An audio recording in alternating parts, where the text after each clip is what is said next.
Hello, everyone. I'm Vanita with Beyond Belief, and today's topic of discussion is the Zodiac Sign of Aries. My intention with this video is to provide a more complete understanding of the sign than what I feel most content on the internet currently offers. I want to make it easy to consume without taking too much of your time, hopefully. So, in keeping with that theme, let's go. I noticed that a lot of the content is more or less just rattling off or listing a bunch of keywords. So saying like Aries is action, competition, fighting, metal, iron, sharp tools, survival, fearlessness, cuts, surgery, accidents, winning, impatience, challenges, blood even. And although that sounds like a fun night, and it is, I feel qualified to say, as someone who has a significant amount of Aries influencing their chart, it's definitely not boring. But memorizing keywords or knowing the words associated with the sign isn't understanding the sign or why those words are associated with the sign. So let's get in it and connect that seemingly random list of words. Aries is the Latin word for ram. The ancient Egyptians associated rams with a god who represented fertility and creation. They depicted this god as a man, but with a ram's head. So this earned him the title Lord of the Head. And maybe that wouldn't be so flattering in today's world, but different times.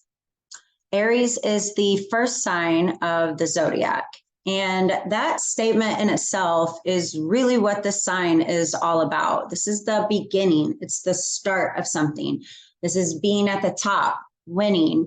Being first is the root of what this energy really embodies. The sign of Aries is named after the constellation of Aries, which marks the vernal equinox or the beginning of spring. And that's when the astrological year starts. So the spring season is associated with themes like rebirth, renewal, regrowth. And the word spring as an action or a verb is even still symbolic of Aries energy. The definition of spring is to become active. It's a burst of energy. So this is the beginning of an action. Aries is a cardinal sign, meaning it marks the beginning of a season, or it leads us into a new season, making cardinal signs the leaders of the zodiac. So the beginning, it's a birth. More specifically for Aries, this is a birth of ego, making the key phrase, I am. And every sign in the zodiac represents a phase of life. So Aries being the first sign represents the first phase of life, which is infancy. So how we enter this world, or our birth, our first appearance is typically head first, as it is Aries that rules the head. And even when you consider the process of a C-section, it's a surgical procedure requiring a sharp metal tool used for cutting. So all still themes correlated with Aries. So as a baby, we're new to this world. We are new to these physical bodies and we don't really know how to control our impulses. So we're just in action. It's all action. Action without thought, right? So just impulsive action. If a baby has to shit, a baby shits, right? So it doesn't consider where they're at or who's in the room. The baby just shits. And ironically, we call those situations accidents.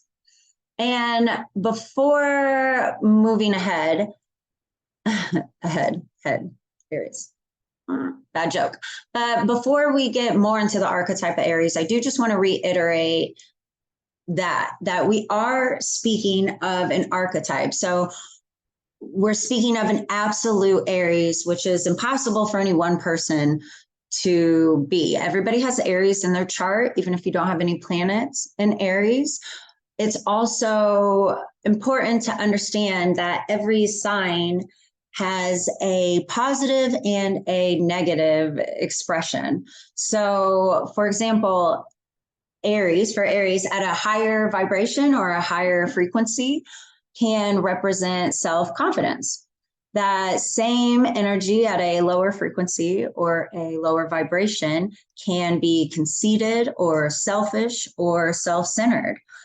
Being brave or heroic is a higher frequency of the energy of Aries. The other side to that could be overly combative or always looking for a fight, which again is young, immature physical action. And so where that kind of energy really thrives is being an athlete or being a first responder. So I'm just trying to say that it's not always this negative physical fighting scene, although Aries, they are the fighters. That is a strong running theme for Aries. And they're fearless. So Aries has no problem with the smoke. They want all the smoke. And when there's smoke, there's fire, as Aries is the fire sign. It's the first fire sign, representing the instinctual fire within us. So fire is quick and fast moving, but it does burn out. And Aries being the first fire sign, it makes it symbolic of the beginning of a fire. So Aries is starting or initiating the fire. Aries is the spark that starts the fire. Maintaining the fire is a whole different video and conversation for somebody else to ponder on, not Aries. They don't have time. Patience is not their strong suit. Aries is often associated with like the sprinter. Aries is the 100-meter dash. So if you put Aries in a marathon, they would want starting blocks, to sprint out. They would use all their energy right in the beginning, making burnout not only quick, but inevitable. This thought of, hold on, wait, let me pace myself is just something that no Aries has ever said in the history of ever. They want to go right now. They want to win, preferably yesterday. And so again, this is the starting act, the act of starting. They are beginning. And by definition, a beginning can't last forever. So when you use all your energy like that to start, burnout happens. And this lends itself to Aries being known for having a quick temper, but they're just as quick to let go of it. If you think about a baby doesn't hold any grudges for you pissing them off yesterday. It's just as quick in as it is out. And that lends itself to this idea of the burnout. And for the sake of being thorough, there is another side to this Arian energy that doesn't get as much notoriety as the Ram, but it is well worth noting. And that is, there is a Lamb-esque energy that Aries also manifests as, not as commonly as the Ram aggressive energy, but a Lamb, of course, being a young ram. Is more of a self-sacrificing energy. So this is where the term like sacrificial lamb could easily be applied. And if we're thinking about, survival or being brave, which Aries energy represents, sometimes it's brave to sit down and shut the fuck up. So this is kind of that part of that energy. And then moving on, the symbol for Aries, it looks like the horns found on the head of a ram.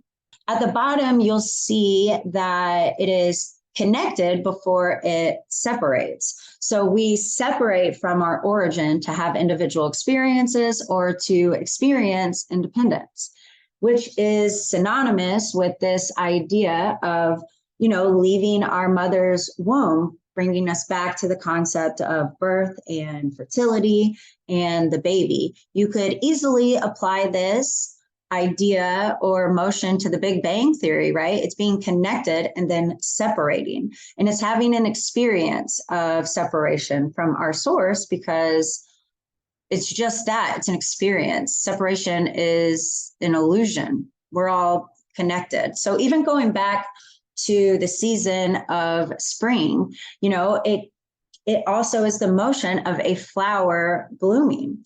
And some even say that it represents the nose going into the eyebrows on our face, which is on our heads, of course. So pick one that works for you. Pick one that resonates with you, because that's when your understanding of this stuff goes to the next level. It's not just believing in astrology. It's beyond belief when you know it and you understand it in these ways.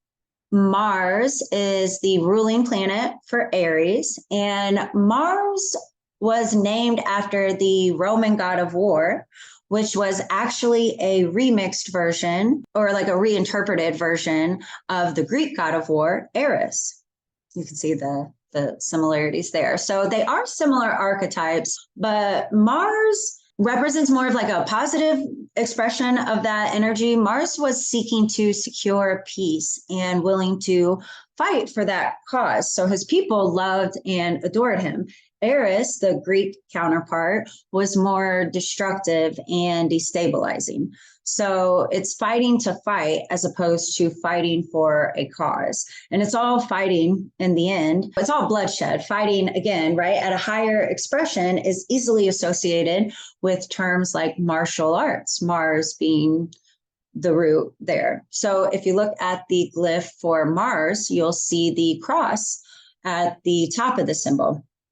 And the cross and these symbols represent the physical form, telling us that physical activity is dominant for this energy. And again, when considering that Mars represents fertility, the glyph of Mars is literally symbolic of the arousal in a man. And that's, of course, due to increased blood flow to that area, ironically also known as the head. But even when you're considering a female, a woman's lips and cheeks appear flushed or more red when aroused because of the increase of blood flow, again, to the head. And that's actually the origins of makeup. That's how makeup started. It was to recreate this flushed look, signaling being ready to mate. Or a more family-friendly example of this is when a tomato is growing. It's not until they turn red that they are ready to be picked or separated from their source.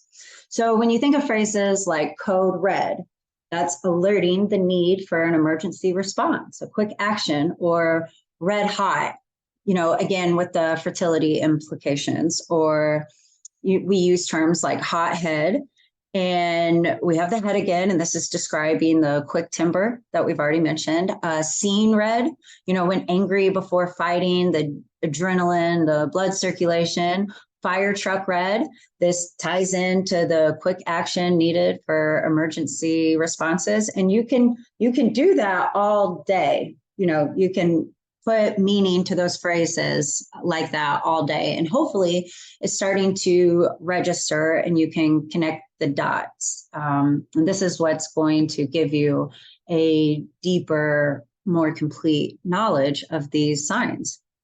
So one of my favorite, and in my opinion, the most fascinating parts of astrology is the literal correlation between the physical characteristics of the planets and the energies that they lend themselves to, or the energies that they represent. So Mars being one of the original or traditional planets in astrology, because before we had the telescope, astrologers were only working with the planets that they could see. And then now that we have the telescope, we can see a lot more of those characteristics. So now we know that there's craters on the surface of Mars due to heavy warlike impacts.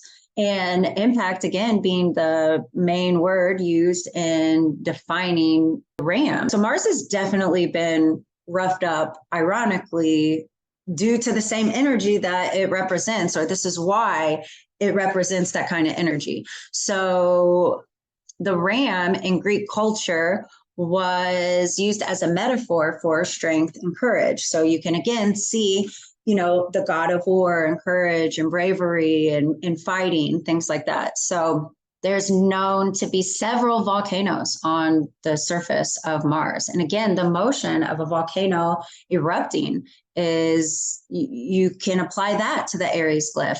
It has the same outward motion. And the largest volcano on Mars is called Olympus Mons. So hopefully you guys can put that one together on your own. But if not, Olympus Mars, Olympics. Physical challenges, sport, athlete, the fighter, this stuff goes on forever. And it's not so much repetitive as it is connected. And that's what I'm really trying to drive home here, is the connection. As I mentioned, separation is an illusion. So Mars was known as the red planet, and that was the main differentiator, from being able to tell it apart from the other planets. So Mars is red due to the turbulent windstorms and dust storms that frequent the surface often.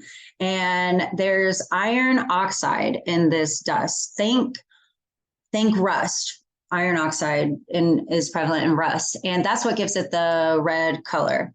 So what else is red that has iron in it?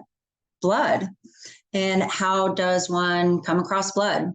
Perhaps a cut from a metal tool used in a fight, maybe, or a surgical procedure, or a competition, or maybe for survival, or an accident. That's my mic drop moment. I feel like I got bars over here. Maybe I should record a song.